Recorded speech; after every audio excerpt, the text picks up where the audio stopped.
வணக்கம் உறவுகளே, மகிழ்ச்சியான காலை வணக்கம். இந்த நாள் இனிய நாளாக அமையட்டும், என்னாலும் எப்போது. ஒரு குட்டி ஸ்டோரி கேட்குறீங்களா? ஒரு கதை சொல்லட்டா சார் அப்படிங்கிற மாதிரி ஒரு சின்ன ஸ்டோரிங்க. என்னன்னு கேட்டிங்கன்னா, ஒரு ஊரில் ஒருத்தர் பிச்சை எடுத்துக்கிட்டே இருந்திருக்காரு. ஆனால் அவர் பிச்சை எடுக்கும்போது என்ன செஞ்சிருக்காருன்னா, ஒரு வண்டியில் ஒரு பெட்டி மேலே உட்காந்தே அவர் பிச்சை எடுத்துக்கிட்டே இருந்திருக்காரு. ஓகேவா? அப்போ எல்லாருமே கேட்டிருக்காங்க, என்னப்பா அந்த பெட்டியில் என்னதான்ப்பா வச்சிருக்கேன்னு கேட்டால் யார்ட்டையுமே சொல்லலை. அவருக்கு வயசும் ஆயிடுச்சு, ஆளும் இதாயிட்டாருன்னு வச்சுக்கோங்களேன்.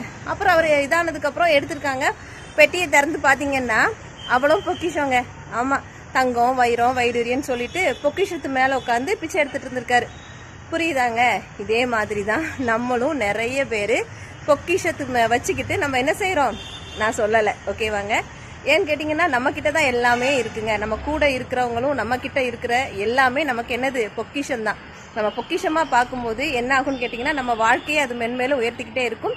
அதே மாதிரி பொக்கிஷங்கள் நம்ம கூட தான் இருக்கிறாங்க. அப்படியான பொக்கிஷங்களை அதாங்க பொக்கிஷம் எல்லாமே எங்கே இருக்குது, நம்மக்கிட்ட தாங்க இருக்குது. ஸோ அது மாதிரியான பொக்கிஷங்களாக இருக்கக்கூடிய மனிதர்களாகட்டும், நிறைய விஷயங்கள் இருக்குங்க. நம்ம குணங்களை கூட எடுத்துக்கலாம். ஓகேவா? நமக்கே தெரியாது. ஸோ அதெல்லாம் என்ன செய்யலாம், நம்ம எப்போதும் பத்திரமா வச்சுக்குவோம்.